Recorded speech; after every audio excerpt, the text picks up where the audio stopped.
اعوذ باللہ من الشیطان الرجیم بسم اللہ الرحمن الرحیم افوض امری الی اللہ ان اللہ بصیر بالعباد الحمد للہ رب العالمین والصلاة والسلام والتحیۃ والاکرام علی خیر الانام وعلى أهل بيته الطيبين الطاهرين المعصومين الذين أذهب الله عنهم الرجس وطهرهم تطهيرا اللهم صل على محمد وآل محمد وعجل فرجهم اللهم إنا نرغب إليك في دولة كريمة تعز بها الإسلام وأهله وتذل بها النفاق وأهله اللهم وسر نبيك محمدا صلى الله عليه وآله برؤيته ومن تبعه على دعوته واللعنة على أعدائهم أجمعين أما بعد قال الله تبارك وتعالى في كتابه الكريم بسم الله الرحمن الرحيم تبت يدا أبي لهب وتب ما أغنى عنه ماله وما كسب سيصلى نارا ذات لهب وامرأته حمالة الحطب في جيدها حبل من مسد صدق الله العلی العظیم۔ اس مجلس کی قبولیت کے لیے اور ابتدائے زندگی سے اس مقدس نشست تک جو نیک عمل بھی ہم نے انجام دیا ہے، ان تمام نیک اعمال کی قبولیت کے لیے اسی طرح کی توفیقات بارگاہ خدا اور ذکر اہل بیت کی ہماری زندگیوں میں آخری سانس تک، ہمارے بچوں میں، ہمارے نسلوں میں یہ توفیقات قیامت تک قائم و دائم رہنے کے لیے، تمام مومنین اور مومنات کی شرعی اور دلی اور جائز مرادوں کے پورا ہونے کے لیے،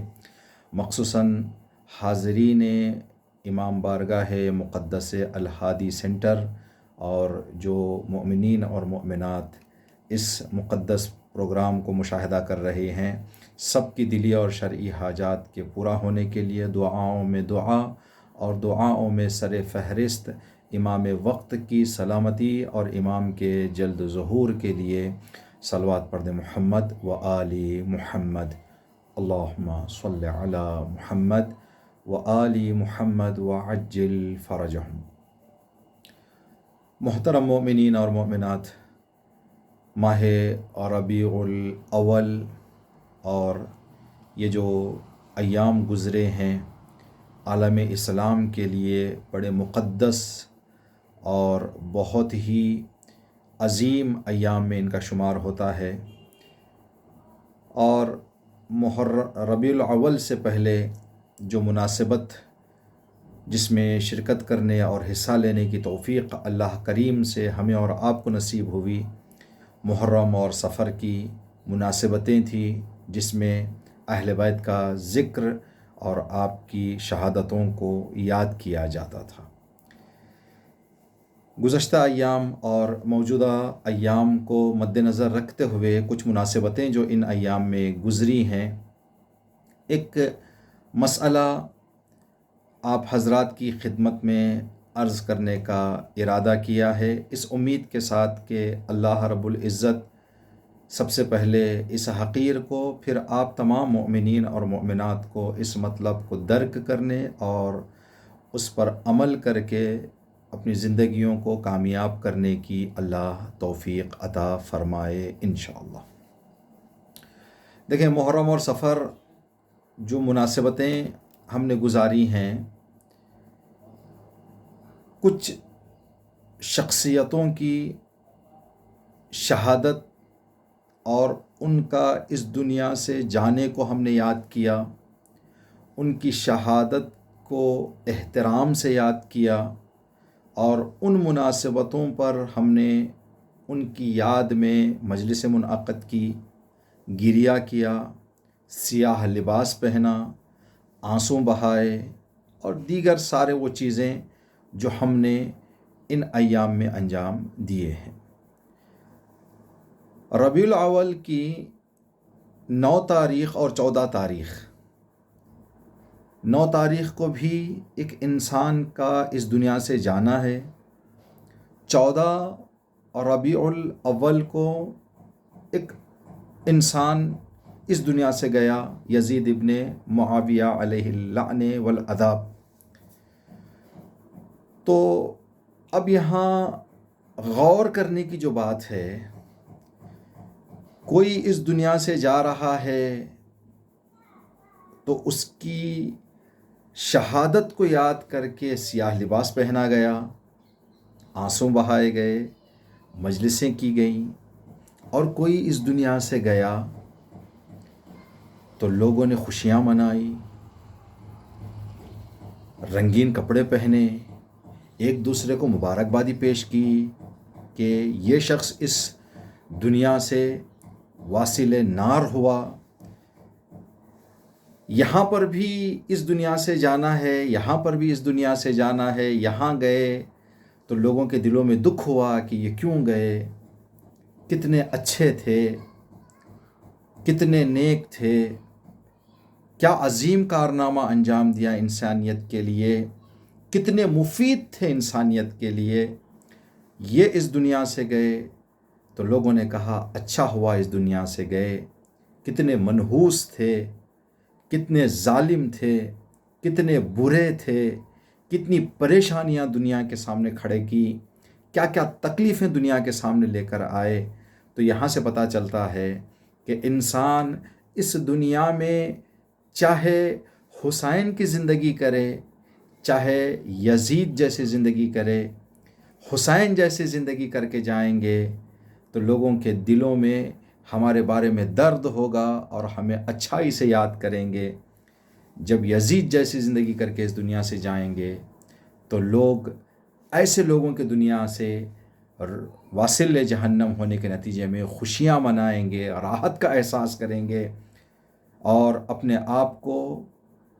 یہ سوچ کر خوشی منائیں گے کہ اب یہ منحوس، یہ ملعون، یہ ظالم اس دنیا میں نہ رہا۔ جس سورہ کو ہم نے تلاوت کی وہاں بھی یہی مسئلہ ہے۔ مکہ معظمہ میں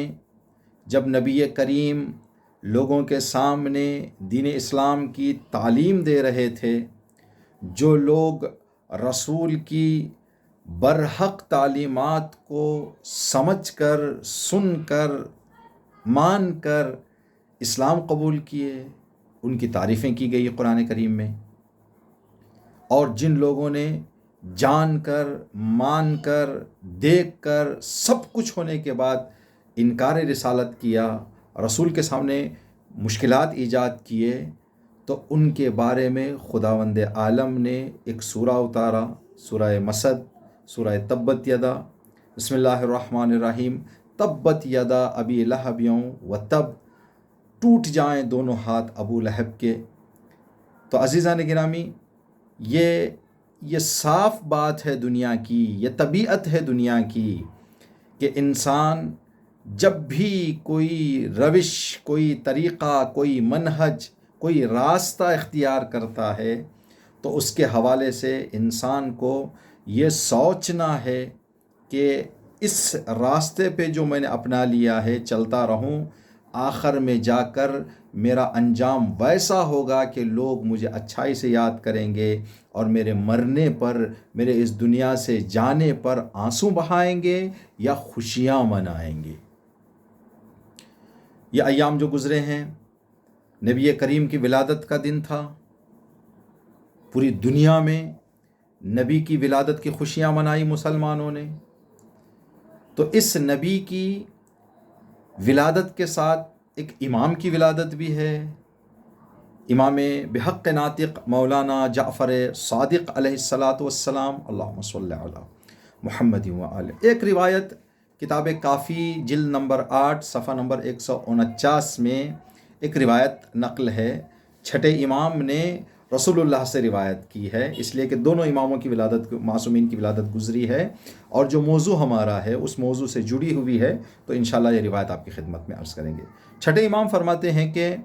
نبی کے زمانے میں ایک بندہ نبی کی خدمت میں آیا، اتا رجل عند رسول اللہ، فقال، آنے کے بعد اس نے کہا، یا رسول اللہ، اے میرے نبی، اے میرے رسول، اے میرے پیغمبر، مجھے نصیحت فرمائیں، کوئی ایسی بات کہیں جس کو میں سنوں اور اپنی زندگی میں اپناؤں، کامیاب ہو جاؤں۔ جیسے ہی اس بندے نے کہا کہ یا نبی اللہ، مجھے آپ نصیحت فرمائیں،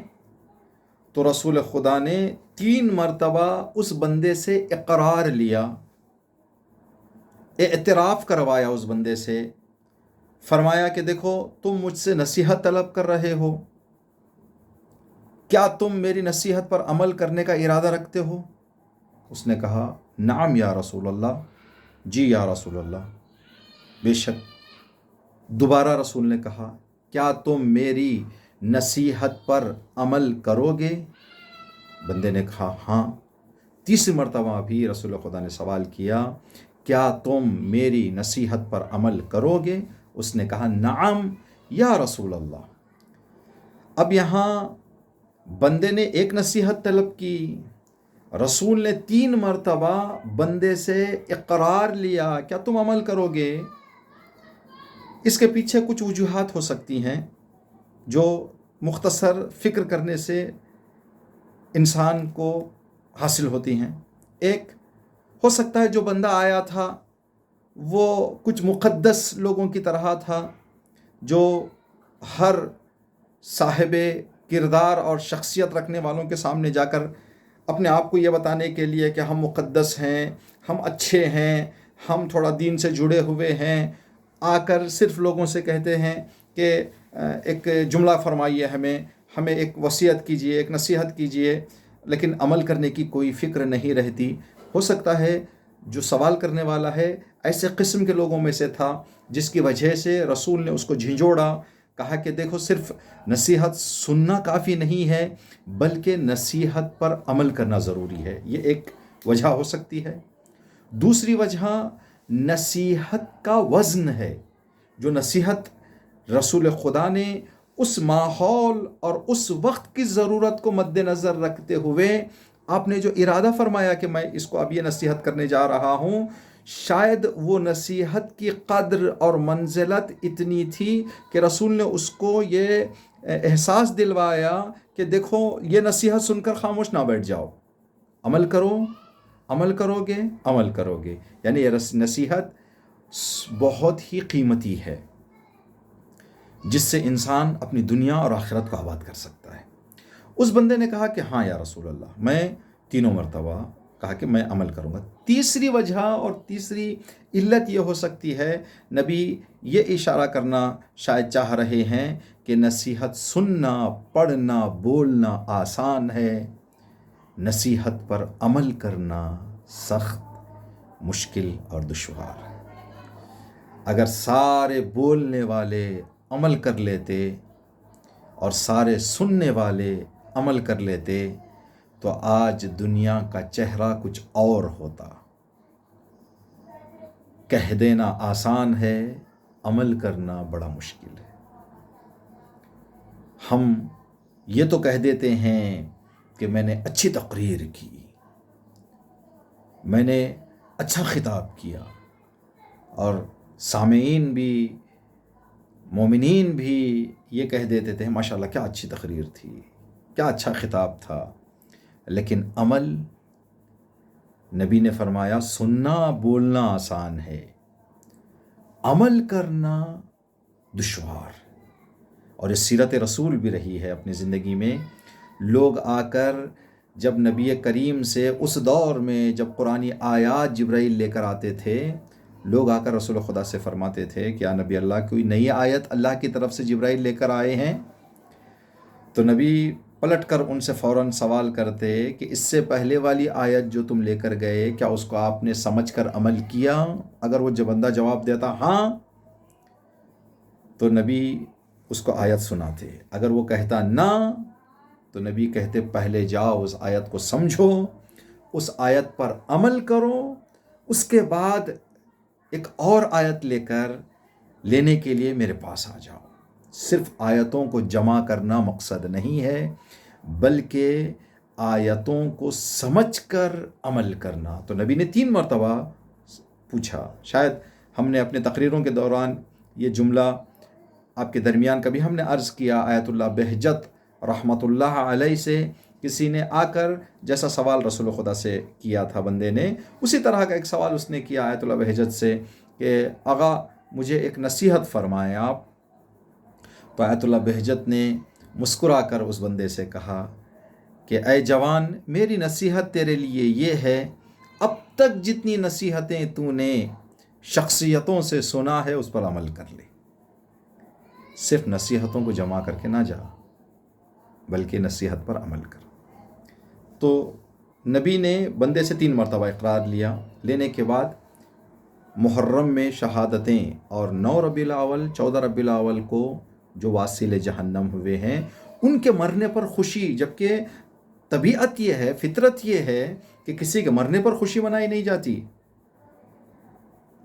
ہاں، جو انسان آزار و اذیت پہنچاتا ہے، ظلم کرتا ہے، تکلیفیں دیتا ہے لوگوں کو،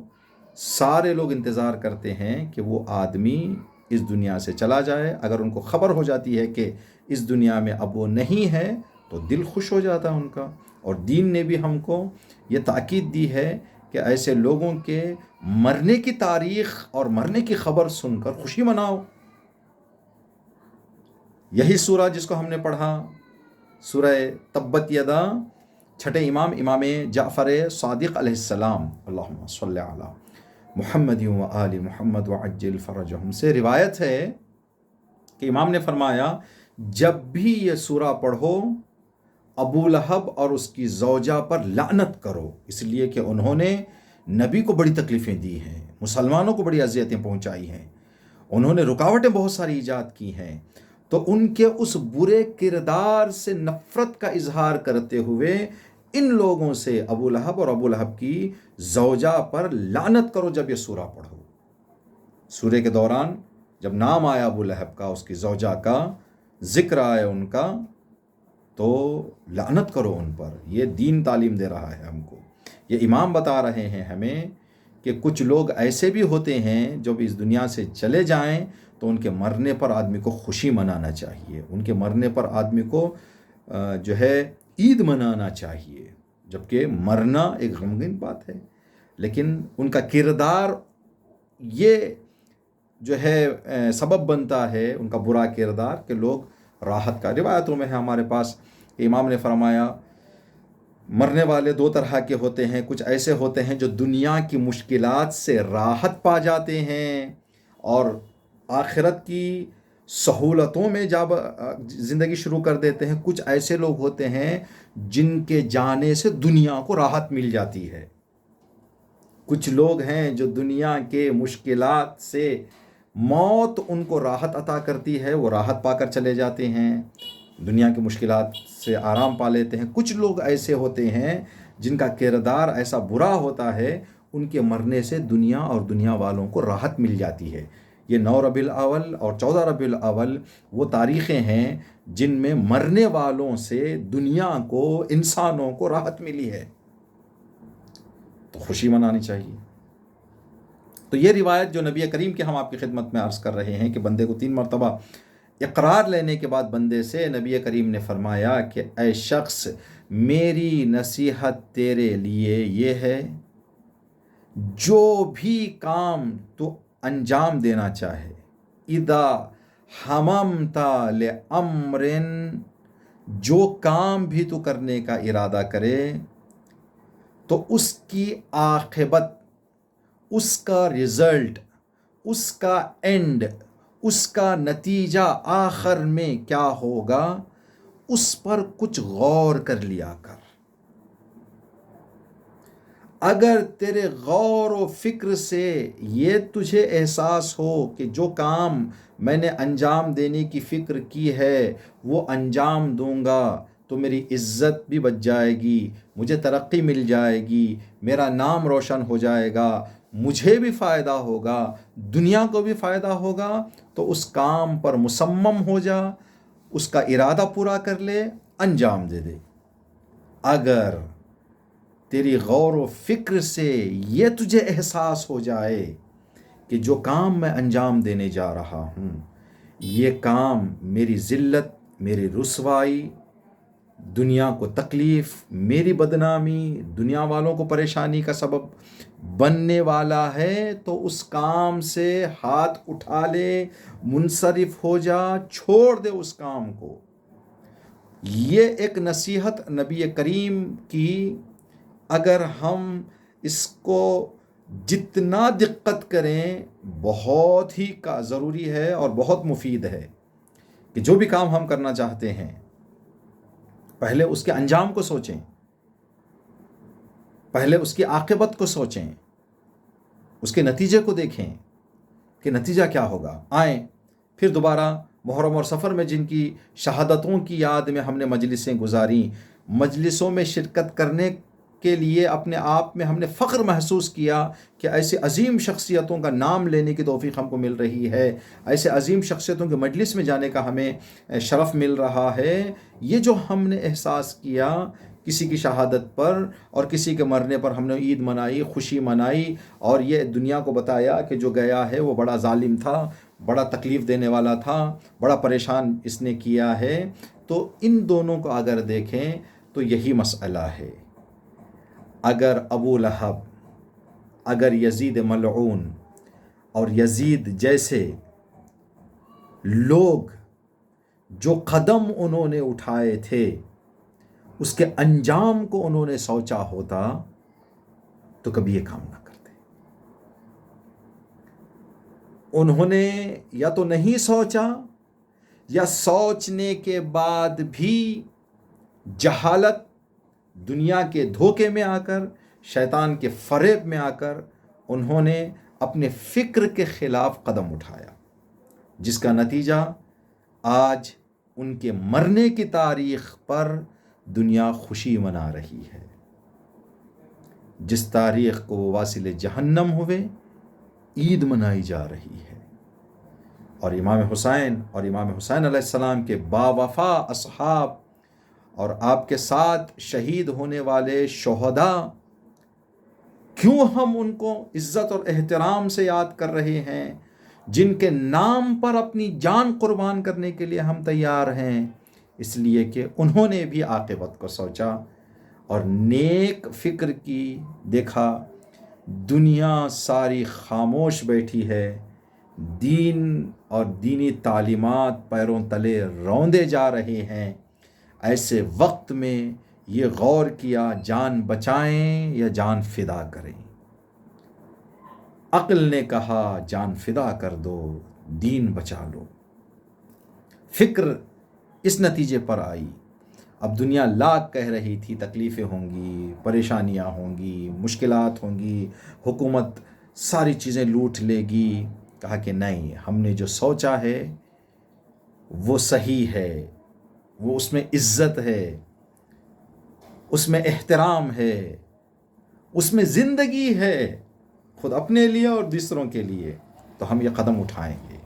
آج 1400 سال بعد بھی شہدائے کربلا زندہ ہیں، جن کی یاد میں دنیا بھر میں ہم مجالس منعقد کرتے ہیں، یاد کرتے ہیں، غم مناتے ہیں، یہ احساس کرتے ہیں کہ ایسا لگتا ہے جیسا اپنا کوئی اس دنیا سے گیا ہے، جبکہ ہم نے ان کو دیکھا نہیں، صرف سنا ہے۔ لیکن اس لیے کہ حقیقت میں وہ طاقت ہوتی ہے کہ ایسا سامنے جلوہ دیتا ہے جیسے کہ ہے، تو ہم یہ اعمال انجام دے رہے ہیں اور خوشی منا کر بتا رہے ہیں کہ دیکھو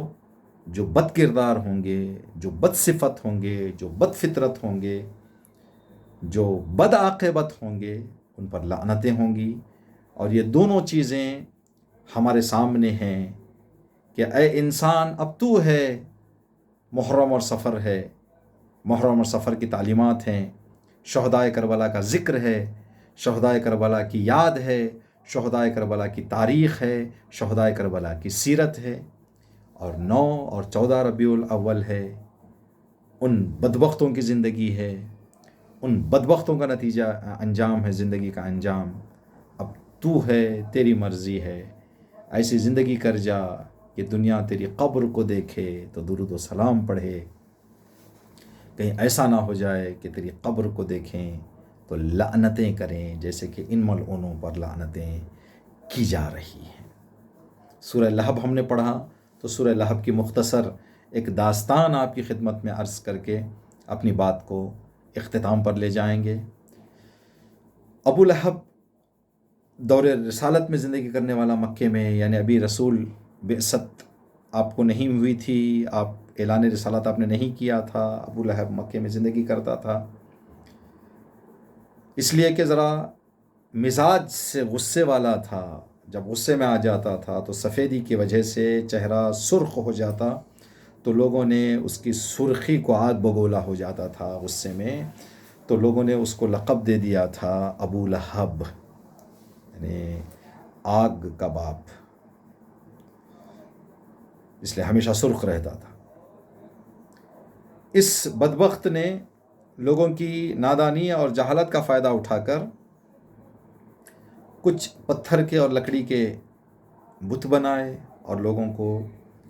دعوت دی کہ یہی تمہارا خدا ہے، اس کی عبادت کرو، اس کے سامنے سر جھکاؤ۔ تو نادان لوگ،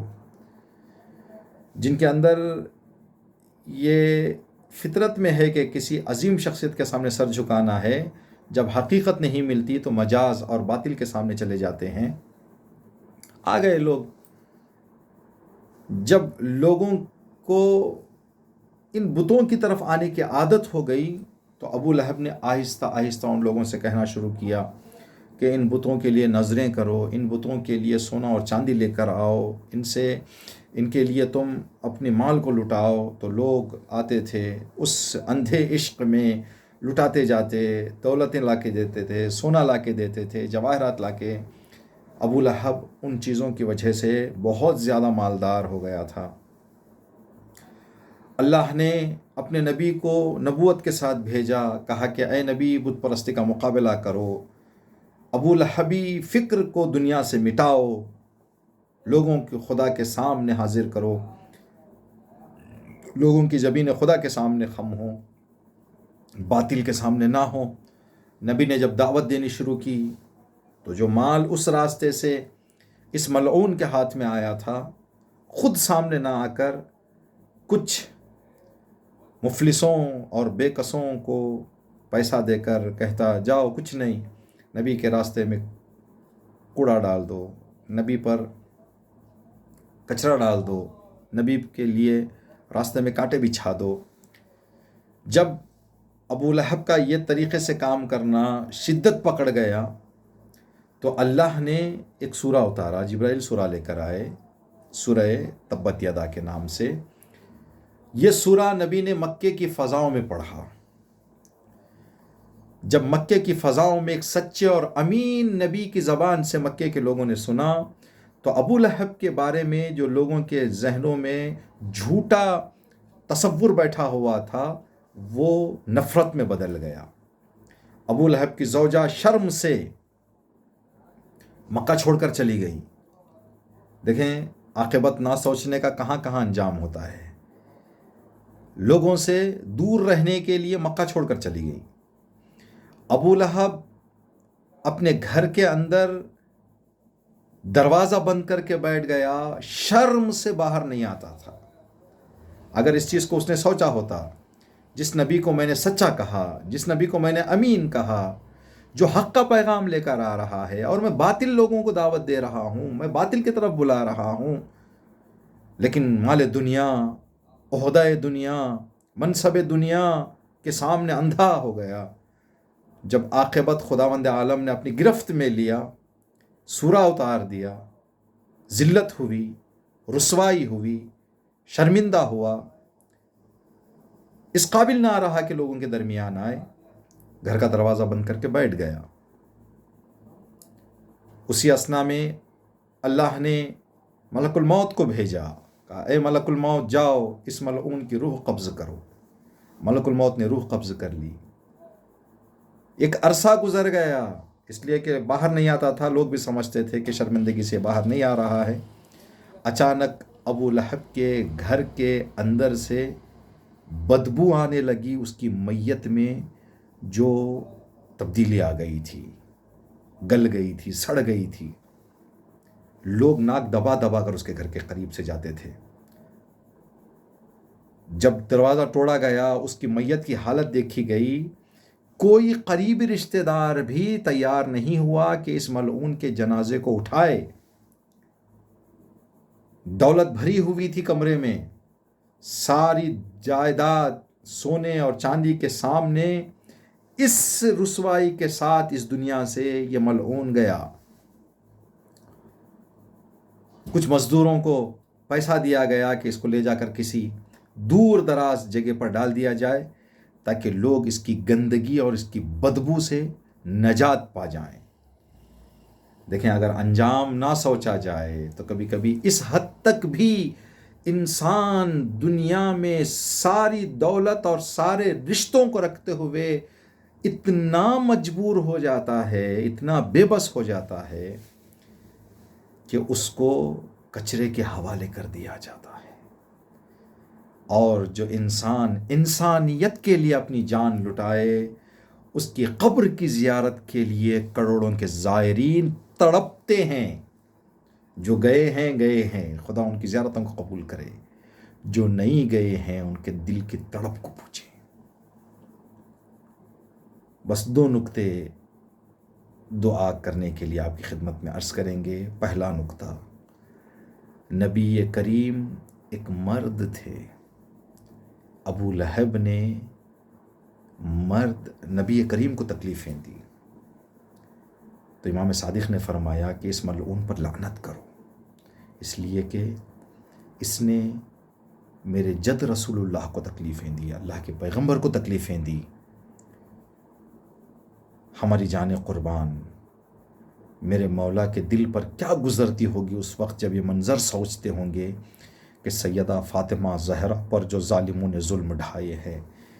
ایک خاتون جس کے بطن میں بچہ پل رہا ہے،